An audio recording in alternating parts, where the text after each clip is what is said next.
तो घबराहट का ये आलम है कि 2 तारीख को मोदी जी खुद बिहार का तूफ़ानी दौरा करने वाले हैं 2 मार्च को। तो कहीं न कहीं तो घबराहट दिखाई दे रही है। इसलिए उनको लगता है यहाँ से राम भक्तों ने संदेश भेजा होगा कि आप आइए ज़रा बिहार में। यहाँ तेजस्वी यादव ने एकदम गर्दा उड़ा के रखा है। इधर हाल के वर्षों में पहली बार ऐसा हुआ कि इस तरह से नियुक्ति पत्र बाँटे गए हों। उस वक़्त भी थोड़ी बहुत आंकड़ों की बाज़ी करी थी, कुछ विवाद भी हुए, लेकिन तब भी एक अच्छी बात ये हुई कि रोज़गार केंद्र में आया। राजद को लालू यादव की परछाई से ये बाहर निकालना है। जैसे एक सभा में उन्होंने कहा कि अब राजद जो है वो माई की नहीं बाप की पार्टी है। माई का मतलब वो मुस्लिम यादव, जो लालू के समय माई समीकरण चलता था, लालू का मुस्लिम यादव, शहाबुद्दीन, है ना? सिवान का इतना खूंखार क्रिमिनल था, लालू राबड़ी राज में तो शहाबुद्दीन अपने चरम पर पहुंच गया था माफियागिरी के, और इसलिए लालू राबड़ी राज को जंगल राज के रूप में बहुत लोग देखते हैं। लेकिन इस बार तेजस्वी यादव जैसे सीवान गए, लेकिन उन्होंने पूरे कार्यक्रम में, पूरे इसमें उन्होंने हिना शहाब और जो उसका बेटा है उसामा शहाब से दूरियां बना के रखी। ऐसा चेहरा नहीं है। यदि आप देखें तो बिहार भाजपा में चेहरे का बहुत अभाव है।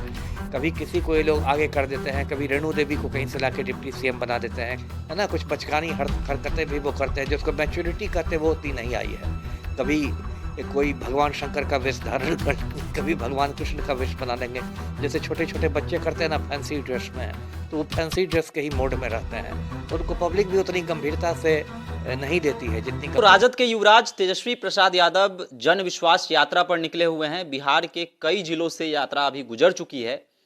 सबसे अधिक देखने वाली बात यह है कि इस यात्रा में युवाओं की संख्या अधिक है। युवा अधिक पहुंच रहे हैं और युवा कह रहे हैं कि तेजस्वी के कारण ही हमें रोजगार मिल रही है, और बिहार में रोजगार की जो बहार आई वह तेजस्वी ही उसके जो हैं तेजस्वी यही जरिया थे जिसके कारण बिहार की रोजगार आई, बिहार में रोजगार की बहार आई। देखिए, इस विषय पर मेरे साथ बात करने के लिए पूर्व आईपीएस ऑफिसर अमिताभ दास मौजूद हैं। सर, तेजस्वी यादव का जन विश्वास यात्रा, काफी भीड़ देखी जा रही है, युवाओं की संख्या अधिक है। क्या लगता है कि इस यात्रा से मोदी सरकार, एनडीए की सरकार घबरा गई है? नहीं, बुरी तरह घबराई हुई है। अब तो घबराहट का ये आलम है कि 2 तारीख को मोदी जी खुद बिहार का तूफ़ानी दौरा करने वाले हैं 2 मार्च को। तो कहीं न कहीं तो घबराहट दिखाई दे रही है। इसलिए उनको लगता है यहाँ से राम भक्तों ने संदेश भेजा होगा कि आप आइए ज़रा बिहार में। यहाँ तेजस्वी यादव ने एकदम गर्दा उड़ा के रखा है, जिसको बिहार की शैली में गर्दा उड़ाना कहते हैं। देखिए, इसमें 2-3 बातें मैं बताता हूँ, क्यों ऐसा हो रहा है। कि तेजस्वी यादव जो 17 महीने तक डिप्टी सीएम रहे अभी वाली सरकार में, और एक क्रेडिट उनको जाएगा, उसका श्रेय उनको जाएगा कि उन्होंने रोजगार को राजनीति के केंद्र में ला दिया, है ना? जैसे पहले वो प्रचार में बोलते थे, चुनाव प्रचार में 2020 में, कि हमारी सरकार बनेगी तो कैबिनेट की पहली बैठक में 10 लाख लोगों को नौकरी देंगे। खैर, ये तो जुमलेबाजी थी, क्योंकि आप सरकारी नौकरी ऐसे नहीं दे सकते हैं। सरकार में तो एक चपरासी की भी नियुक्ति होती है, तो आपको विज्ञापन निकालना पड़ता है, आरक्षण नियमों का पालन करना पड़ता है, रोस्टर का पालन होता है। लेकिन तब भी उन्होंने मतलब भाषण दे दे के एक युवाओं में एक उम्मीद जगा दी कि रोजगार मतलब हमारी राजनीति के केंद्र में है। और ठीक है, उन्होंने 17 महीने में कुछ नौकरियां दिलवाई भी, खास के शिक्षकों के मामले में आप देखें गांधी मैदान में, मुझे लगता है कि इधर हाल के वर्षों में पहली बार ऐसा हुआ कि इस तरह से नियुक्ति पत्र बांटे गए हों।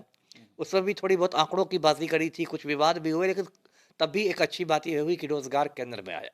अब जब नीतीश कुमार ने 28 जनवरी को फिर पलटी मारी और भाजपा के साथ सरकार बना लिया, तो उससे पलटू राम ने अपनी इज्जत तो खैर जो भी बची खुची इज्जत थी मिट्टी में मिला ली, और युवाओं के बीच एक बहुत मतलब निराशा जैसी छा गई। उनको लग रहा था कि अब और नौकरियां मिलेंगी।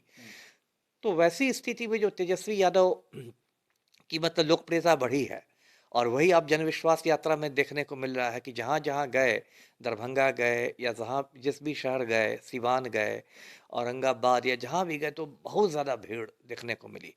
और एक वजह तो तेजस्वी यादव ने कुछ बुद्धिमानी दिखाई है कि ये जो राजद को लालू यादव की परछाई से ये बाहर निकालना है। जैसे एक सभा में उन्होंने कहा कि अब राजद जो है वो माई की नहीं बाप की पार्टी है। माई का मतलब वो मुस्लिम यादव, जो लालू के समय माई समीकरण चलता था, लालू का मुस्लिम यादव। तेजस्वी ने कहा कि ये बाप की पार्टी है। बाप का मतलब BAAP, बी से बहुजन, ए से अगड़ा, एक ए से आधी आबादी, और पी से पुअर।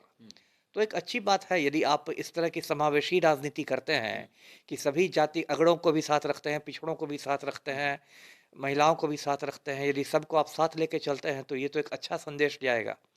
तो ये उन्होंने एक अच्छी बात की, और एक ये भी मुझसे मतलब एक अच्छी बात कर रहे हैं कि वो जो विवादित लोग थे, उनसे थोड़ी दूरी बना के रख रहा है।